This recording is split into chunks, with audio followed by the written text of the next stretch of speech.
সুপ্রিয় দর্শক, আসসালামু আলাইকুম। সবাইকে স্বাগতম জানাচ্ছি আজকের গুরুত্বপূর্ণ সংবাদে। প্রথমেই জানিয়ে দিচ্ছি সংবাদ শিরোনাম। এমপিওভুক্ত শিক্ষক কর্মচারীদের উৎসব ভাতা নিয়ে বড় সুখবর। এদিকে সৌদি আরবের উদ্দেশ্যে ঢাকা ছাড়লেন পররাষ্ট্রমন্ত্রী। অপরদিকে মধ্যপ্রাচ্য পরিস্থিতি পর্যালোচনায় আন্তঃমন্ত্রণালয় বৈঠক। আরও থাকছে, জন্ম ও মৃত্যু নিবন্ধন আইন যুগোপযোগী করতে হবে। শুনছিলেন সংবাদ শিরোনাম, এখন বিস্তারিত। তার আগে ছোট্ট একটি আবেদন, যদি আপনি ন্যায় ও মানবতার পক্ষে থাকেন, লাইক দিন, সাবস্ক্রাইব করুন আমাদের চ্যানেলটি, কারণ আমরা বলি সেই কথা যা অনেক মিডিয়া আড়াল করে। এখন চলুন বিস্তারিত দেখা যাক। এমপিওভুক্ত শিক্ষক কর্মচারীদের উৎসব ভাতা নিয়ে বড় সুখবর। বেসরকারি শিক্ষা প্রতিষ্ঠানে কর্মরত এমপিওভুক্ত শিক্ষক কর্মচারীদের উৎসব ভাতা 10% বাড়িয়ে 60% করার উদ্যোগ নিয়েছে শিক্ষা মন্ত্রণালয়। এজন্য মাধ্যমিক ও উচ্চ শিক্ষা অধিদপ্তরের কাছে প্রস্তাবনা চাওয়া হয়েছে। বুধবার 4 মার্চ মন্ত্রণালয়ের মাধ্যমিক ও উচ্চ শিক্ষা বিভাগের একটি সূত্র জানিয়েছে, শিক্ষক কর্মচারীদের উৎসব ভাতা 60% করা হলে অতিরিক্ত 200 থেকে 250 কোটি টাকা লাগতে পারে। মোট কত টাকা লাগবে সেজন্য অধিদপ্তরগুলোর কাছে প্রস্তাব চাওয়া হয়েছে। অধিদপ্তর থেকে প্রস্তাব পাওয়ার পর তা পর্যালোচনা করে অর্থ মন্ত্রণালয়ে পাঠানো হবে। শিক্ষা মন্ত্রণালয়ের এক কর্মকর্তা গণমাধ্যমে বলেন, আমরা চেষ্টা করছি আসন্ন ঈদুল ফিতরের পূর্বেই যেন শিক্ষক কর্মচারীরা বর্ধিত উৎসব ভাতা পান। এজন্য দ্রুত অধিদপ্তরগুলোকে প্রস্তাব পাঠাতে বলা হয়েছে। প্রস্তাব আসার পরপরই তা অনুমোদনের কার্যক্রম শুরু করা হবে। প্রসঙ্গত, এমপিওভুক্ত শিক্ষকরা আগে মূল বেতনের 25% আর কর্মচারীরা 50% উৎসব ভাতা পেতেন। গত বছর এমপিওভুক্ত শিক্ষা জাতীয়করণ প্রত্যাশী জোটের তীব্র আন্দোলনের মুখে শিক্ষকদের উৎসব ভাতা 25% বাড়িয়ে 50% করা হয়। এখন শিক্ষক কর্মচারী উভয়েরই উৎসব ভাতা আরও 10% বৃদ্ধির উদ্যোগ নিল শিক্ষা মন্ত্রণালয়। এদিকে সৌদি আরবের উদ্দেশ্যে ঢাকা ছাড়লেন পররাষ্ট্রমন্ত্রী।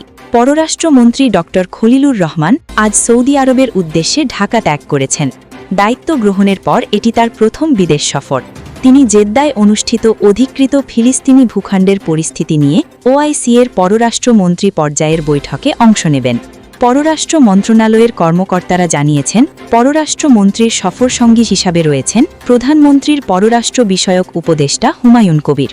বৃহস্পতিবার জেদ্দায় ওআইসি সাধারণ সচিবালয়ে পররাষ্ট্র মন্ত্রী পর্যায়ের ওপেন এন্ডেড এক্সিকিউটিভ কমিটির জরুরি বৈঠক আয়োজন করছে ইসলামিক সহযোগিতা সংস্থা।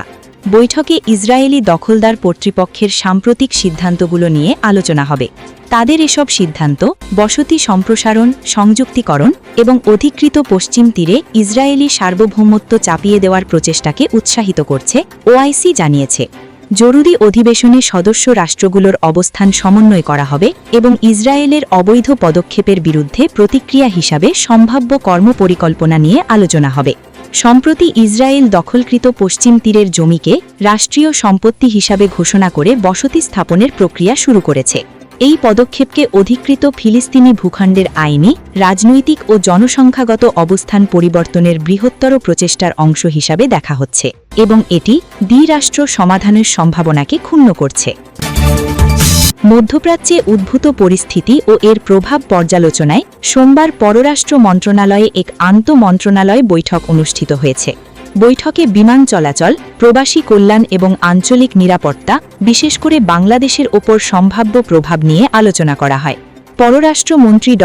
খলিলুর রহমানের সভাপতিত্বে বৈঠকে পররাষ্ট্র প্রতিমন্ত্রী শামা ওবায়েদ ইসলাম এবং প্রধানমন্ত্রীর পররাষ্ট্র বিষয়ক উপদেষ্টা হুমায়ুন কবির উপস্থিত ছিলেন। হুমায়ুন কবির পররাষ্ট্র, দুর্যোগ ব্যবস্থাপনা এবং রান এবং বেসামরিক বিমান চলাচল ও পর্যটন মন্ত্রণালয়ে প্রতিমন্ত্রীর মর্যাদায় দায়িত্ব পালন করছেন। এছাড়া শ্রম ও কর্মসংস্থান এবং প্রবাসী কল্যাণ ও বৈদেশিক কর্মসংস্থান মন্ত্রী আরিফুল হক চৌধুরী, প্রতিমন্ত্রী মুহাম্মদ নুরুল হক এবং বেসামরিক বিমান চলাচল ও পর্যটন প্রতিমন্ত্রী এম রাশিদুজ্জামান মিল্লাত বৈঠকে অংশ নেন। কর্মকর্তারা জানিয়েছেন, বৈঠকে মধ্যপ্রাচ্যের নিরাপত্তা পরিস্থিতি এবং বাংলাদেশি প্রবাসী নাগরিক, আকাশপথ সংযোগ এবং সামগ্রিক অর্থনৈতিক স্বার্থের ওপর সম্ভাব্য প্রভাব পর্যালোচনা করা হয়।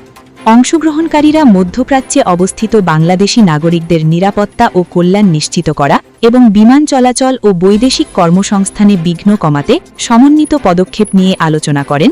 বৈঠকে পরিস্থিতি নিবিড়ভাবে পর্যবেক্ষণ করা এবং উদ্ভূত যে কোনো চ্যালেঞ্জ মোকাবেলায় আন্তঃসংস্থা সমন্বয় জোরদার করার বিষয়ে সরকারের অঙ্গীকার পুনর্ব্যক্ত করা হয়। আরও থাকছে, জন্ম ও মৃত্যু নিবন্ধন আইন যুগোপযোগী করতে হবে। বাংলাদেশে জন্ম ও মৃত্যু নিবন্ধনের নিম্ন হার নাগরিক অধিকার সুরক্ষা, স্বাস্থ্যসেবা পরিকল্পনা এবং উন্নয়ন ব্যবস্থাপনাকে ব্যাপকভাবে বাধাগ্রস্ত করছে। বিদ্যমান জন্ম মৃত্যু নিবন্ধন আইন সংস্কার করে স্বাস্থ্যসেবা কেন্দ্রভিত্তিক নিবন্ধন ব্যবস্থা বাধ্যতামূলক করা জরুরি। বুধবার 4 মার্চ রাজধানীর বাংলাদেশ মেডিকেল অ্যাসোসিয়েশন ভবনে অনুষ্ঠিত বাংলাদেশে জন্ম ও মৃত্যু নিবন্ধন প্রগতি, প্রতিবন্ধকতা ও করণীয় শীর্ষক সাংবাদিক কর্মশালায় এসব মতামত তুলে ধরেন বক্তারা। গ্লোবাল হেলথ অ্যাডভোকেসি ইনকিউবেটরের সহযোগিতায় প্রজ্ঞা এ কর্মশালার আয়োজন করে। 3 ও 4 মার্চ অনুষ্ঠিত এ কর্মশালায় প্রিন্ট, টেলিভিশন এবং অনলাইন মিডিয়ায় কর্মরত 32 জন সাংবাদিক অংশগ্রহণ করেন। বর্তমানে দেশে জন্ম নিবন্ধনের হার মাত্র 50% এবং মৃত্যু নিবন্ধনের হার 47%। অর্থাৎ প্রতিদিন হাজারো মানুষ জন্মগ্রহণ ও মৃত্যুবরণ করলেও তাদের প্রায় অর্ধেকই রাষ্ট্রীয় নথিতে অন্তর্ভুক্ত হচ্ছে না। ফলে বিপুল সংখ্যক মানুষ কার্যত রাষ্ট্রের হিসাবের বাইরে থেকে যাচ্ছে।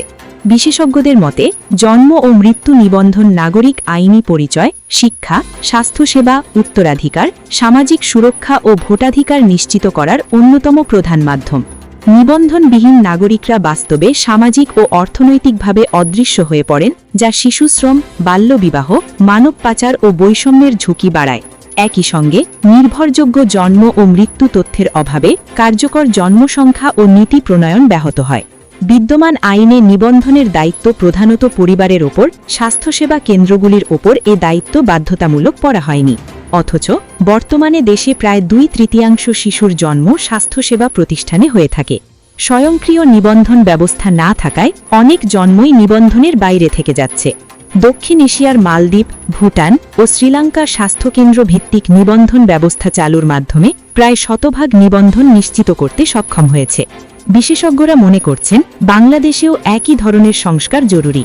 দ্য বিজনেস স্ট্যান্ডার্ডের ডেপুটি এডিটর সাজ্জাদুর রহমান বলেন, জন্ম ও মৃত্যু নিবন্ধন আইন সংস্কার যাতে জাতীয় প্রাধান্য পায় তাই নিবন্ধনের বহুমুখী প্রয়োজনীয়তা উল্লেখ করে ধারাবাহিকভাবে প্রতিবেদন প্রকাশের মাধ্যমে নীতি নির্ধারকদের ওপর চাপ তৈরি করতে হবে।